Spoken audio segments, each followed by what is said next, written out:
Hello friends, welcome back to info talk show. പുതിയൊരു വീഡിയോയിലേക്ക് എല്ലാ കൂട്ടുകാർക്കും സ്വാഗതം. ഇന്ന് വന്നിരിക്കുന്നത് ജൂൺ 5 പരിസ്ഥിതി ദിനവുമായി ബന്ധപ്പെട്ട ചോദ്യങ്ങളും ഉത്തരങ്ങളും കൊണ്ടാണ്. അപ്പോൾ നമുക്കറിയാം, ജൂൺ 5 പരിസ്ഥിതി ദിനമാണ്. അന്നേ ദിവസം സ്കൂളുകളിലും മറ്റും ക്വിസ് മത്സരങ്ങൾ നടത്താറുണ്ട്. അപ്പോൾ പരിസ്ഥിതിയുമായി ബന്ധപ്പെട്ട കുറച്ച് ചോദ്യങ്ങളും അതിൻ്റെ ഉത്തരങ്ങളുമാണ് നമ്മൾ ഡിസ്കസ് ചെയ്യാൻ പോകുന്നത്. നമ്മുടെ ചാനൽ ആദ്യമായിട്ട് കാണുന്നവരുണ്ടെങ്കിൽ പെട്ടെന്ന് തന്നെ ഒന്ന് സബ്സ്ക്രൈബ് ചെയ്തോളൂ. നിങ്ങൾക്ക് യൂസ്ഫുൾ ആയിട്ടുള്ള വീഡിയോസ് ഒരുപാട് ലഭിക്കുന്നതായിരിക്കും. അപ്പോൾ ഓൾറെഡി നമ്മൾ പരിസ്ഥിതി ദിനവുമായി ബന്ധപ്പെട്ട ചോദ്യങ്ങൾ ചെയ്തിട്ടുണ്ട്. ആ വീഡിയോ കാണാത്തവരുണ്ടെങ്കിൽ അതും കൂടെ ഒന്ന് കണ്ടു നോക്കാം കേട്ടോ. അപ്പോൾ നമുക്ക് ഓരോ ചോദ്യങ്ങളായിട്ട് നോക്കാം. ലോക വനദിനമായി ആചരിക്കുന്നത് എന്നാണ്? ലോക വനദിനമായി ആചരിക്കുന്നത് എന്നാണ്?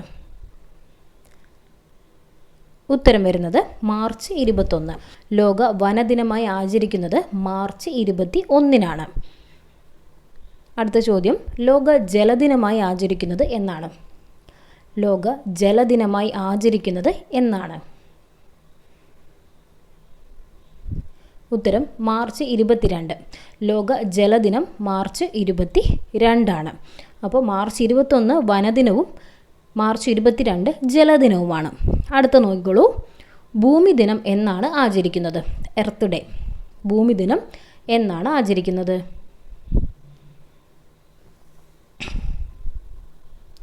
ഉത്തരം ഇതാണ്, ഏപ്രിൽ 22. ഭൂമി ദിനം ഏപ്രിൽ 22-നാണ്.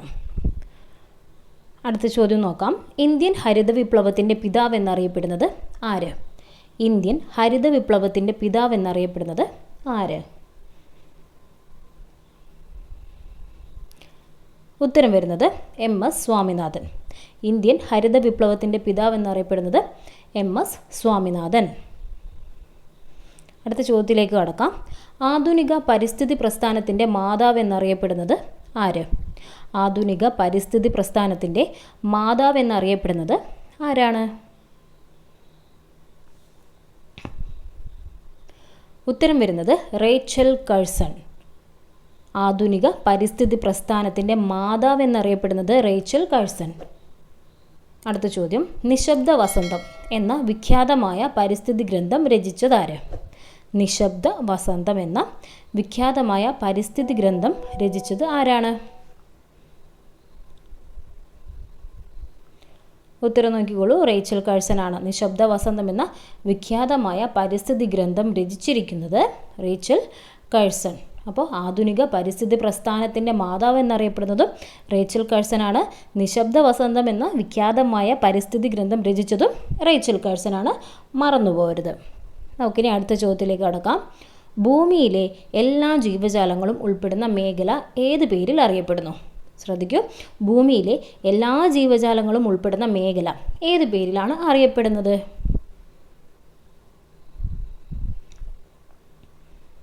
ഉത്തരം നോക്കിക്കോളൂ, ജൈവമണ്ഡലം, അതായത് ബയോസ്ഫിയർ. ഭൂമിയിലെ എല്ലാ ജീവജാലങ്ങളും ഉൾപ്പെടുന്ന മേഖല, ആ മേഖല അറിയപ്പെടുന്നത് ജൈവമണ്ഡലം, ബയോസ്ഫിയർ എന്നാണ്. നമുക്ക് അടുത്ത ചോദ്യം നോക്കാം. ഒരു ഭക്ഷ്യശൃംഖല ആരംഭിക്കുന്നത് ആരിൽ നിന്നാണ്? ഒരു ഭക്ഷ്യശൃംഖല ആരംഭിക്കുന്നത് എവിടെ നിന്നാണ്? ആരിൽ നിന്നാണ്? ഉത്തരം ഉൽപാദകരിൽ നിന്നും, അതായത് ഹരിത സസ്യങ്ങളിൽ നിന്നാണ് ഒരു ഭക്ഷ്യശൃംഖല ആരംഭിക്കുന്നത്. അടുത്ത ചോദ്യം, ഒരു ഭക്ഷ്യശൃംഖല അവസാനിക്കുന്നത് എവിടെയാണ്? ഒരു ഭക്ഷ്യശൃംഖല അവസാനിക്കുന്നത് എവിടെയാണ്? ഉത്തരം വിഘാടകരിൽ. ഒരു ഭക്ഷ്യശൃംഖല അവസാനിക്കുന്നത് വിഘാടകരിലാണ്. ആരംഭിക്കുന്നത് ഉൽപാദകരിൽ നിന്ന്, അതായത് ഹരിത സസ്യങ്ങളിൽ നിന്ന് ആരംഭിച്ച് വിഘാടകരിൽ അവസാനിക്കുന്നു. ഓക്കെ, നമുക്ക് അടുത്ത ചോദ്യത്തിലേക്ക് കടക്കാം. താപം, പ്രകാശം, ജലം, മണ്ണ് തുടങ്ങിയ ഘടകങ്ങൾക്ക് പറയുന്ന പേര്?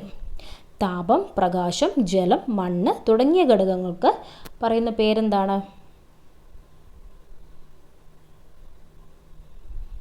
ഉത്തരം അജീവീയ ഘടകങ്ങൾ. താപം, പ്രകാശം, ജലം, മണ്ണ് തുടങ്ങിയ ഘടകങ്ങൾക്ക് പറയുന്ന പേരാണ് അജീവീയ ഘടകങ്ങൾ. അടുത്ത ചോദ്യം നോക്കാം. ഇന്ത്യയിൽ ഏറ്റവും കൂടുതൽ വനമുള്ള സംസ്ഥാനം ഏത്? ഇന്ത്യയിൽ ഏറ്റവും കൂടുതൽ വനമുള്ള സംസ്ഥാനം ഏതാണ്?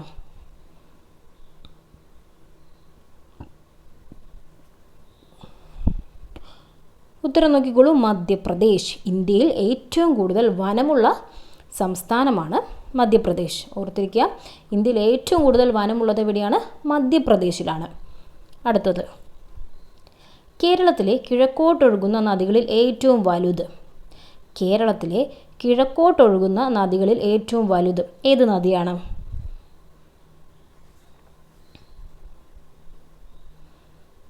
ഉത്തരം ഭവാനി. കേരളത്തിലെ കിഴക്കോട്ടൊഴുകുന്ന നദികളിൽ ഏറ്റവും വലുത് ഏതാണ്? ഭവാനി. അപ്പോൾ ഫ്രണ്ട്സ്, നിങ്ങൾ ഇതുവരെ ചാനൽ സബ്സ്ക്രൈബ് ചെയ്യാതെയാണ് വീഡിയോ കണ്ടുകൊണ്ടിരിക്കുന്നതെങ്കിൽ പ്ലീസ് ഇപ്പോൾ തന്നെ ഒന്ന് പെട്ടെന്ന് തന്നെ സബ്സ്ക്രൈബ് ചെയ്തോളൂ. എന്നിട്ട് നമുക്ക് അടുത്ത ചോദ്യം നോക്കാം.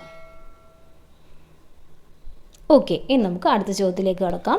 പശ്ചിമ ബംഗാളിലെ സുന്ദർബൻ പ്രസക്തമാകുന്നത് ഏതിനം ചെടികളുടെ പേരിലാണ്? പശ്ചിമ ബംഗാളിലെ സുന്ദർബൻ പ്രസക്തമാകുന്നത് ഏതിനം ചെടികളുടെ പേരിലാണ്?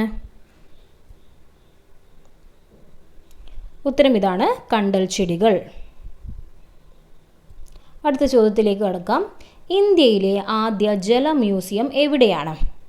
ഇന്ത്യയിലെ ആദ്യ ജല മ്യൂസിയം എവിടെയാണ്? ഉത്തരം പെരിങ്ങളം. ഇന്ത്യയിലെ ആദ്യ ജല മ്യൂസിയം എവിടെയാണ് സ്ഥിതി ചെയ്യുന്നത്? പെരിങ്ങളത്താണ്. അടുത്ത ചോദ്യത്തിലേക്ക് കടക്കാം. ജൈവ വൈവിധ്യ രജിസ്റ്റർ പുറത്തിറക്കിയ കേരളത്തിലെ ആദ്യ ജില്ല.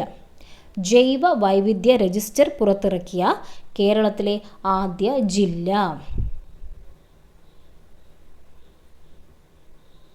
ഉത്തരം ഇതാണ്, വയനാട്. ജൈവ വൈവിധ്യ രജിസ്റ്റർ പുറത്തിറക്കിയ കേരളത്തിലെ ആദ്യ ജില്ലയാണ് വയനാട്. അടുത്ത ചോദ്യം നോക്കൂ. World wildlife fund for നേച്ചറിൻ്റെ ചിഹ്നം എന്ത്? World wildlife fund for നേച്ചറിൻ്റെ ചിഹ്നം.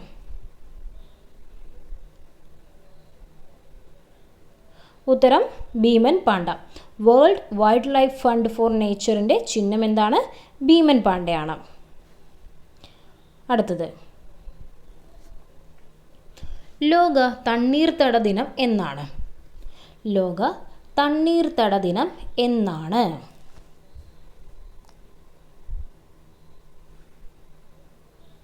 ഉത്തരം ഫെബ്രുവരി 2. മറന്നുപോകരുത്, ലോക തണ്ണീർത്തട ദിനം ഫെബ്രുവരി 2. ഫെബ്രുവരി 2-നാണ് ലോക തണ്ണീർത്തട ദിനം. അടുത്ത നോക്കിക്കോളൂ. കേരളത്തിൽ ഏറ്റവും കൂടുതൽ വനഭൂമിയുള്ള ജില്ല ഏത്? കേരളത്തിൽ ഏറ്റവും കൂടുതൽ വനഭൂമിയുള്ള ജില്ല ഏതാണ്? എല്ലാവരും ഉത്തരം ഒന്ന് ഗസ് ചെയ്ത് നോക്കൂ. കേരളത്തിൽ ഏറ്റവും കൂടുതൽ വനഭൂമി എവിടെയായിരിക്കും? ഉത്തരം വരുന്നത് ഇടുക്കിയാണ്. കേരളത്തിലെ ഏറ്റവും കൂടുതൽ വനഭൂമി ഇടുക്കി ജില്ലയിലാണ്. നിങ്ങൾ ഗസ് ചെയ്ത ഉത്തരം ശരിയാണെന്ന് കരുതുന്നു. അടുത്ത ചോദ്യത്തിലേക്ക് കടക്കാം. പ്രൊജക്റ്റ് ടൈഗർ പദ്ധതി തുടങ്ങിയ വർഷം. പ്രൊജക്റ്റ് ടൈഗർ പദ്ധതി തുടങ്ങിയ വർഷം.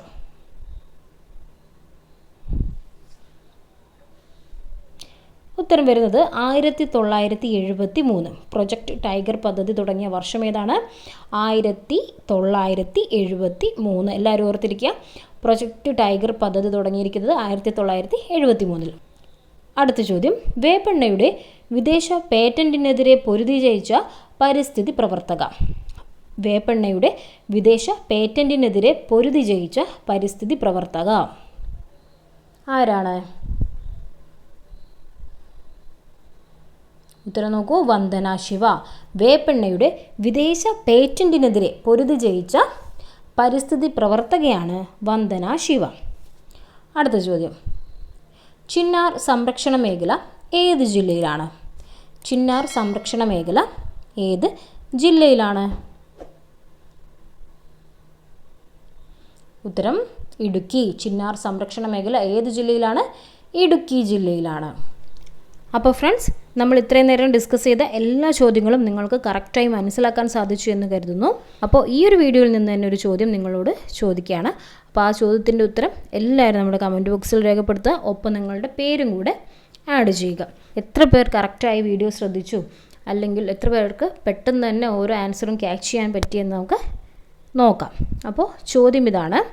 ഇന്ത്യൻ ഹരിത വിപ്ലവത്തിൻ്റെ പിതാവ് എന്നറിയപ്പെടുന്നത് ആര്? ഇന്ത്യൻ ഹരിത വിപ്ലവത്തിൻ്റെ പിതാവ് എന്നറിയപ്പെടുന്നത് ആര്? അപ്പോൾ 4 ഓപ്ഷൻസ് തന്നിട്ടുണ്ട്. ആ ഓപ്ഷനിൽ നിന്നും കറക്റ്റായ ഒരു ആൻസർ എന്താണോ ശരിയായ ഉത്തരം, ആ ഉത്തരം നിങ്ങൾ നമ്മുടെ കമൻറ്റ് ബോക്സിൽ രേഖപ്പെടുത്തുക. ഓക്കെ, നിങ്ങളുടെ പേരും കൂടെ ആഡ് ചെയ്യാൻ മറക്കണ്ട. അപ്പോൾ ഫ്രണ്ട്സ്, ഇതുപോലെ കൂടുതൽ വീഡിയോസ് നിങ്ങൾക്ക് ആവശ്യമാണെങ്കിൽ ചാനൽ മറക്കാതെ ഒന്ന് സബ്സ്ക്രൈബ് ചെയ്തോളൂ. ബെല്ലൈക്കണും എനേബിൾ ചെയ്ത് വെക്കുക. അപ്പോൾ മറ്റൊരു വീഡിയോയുമായി നമുക്ക് വീണ്ടും കാണാം. Thank you for watching.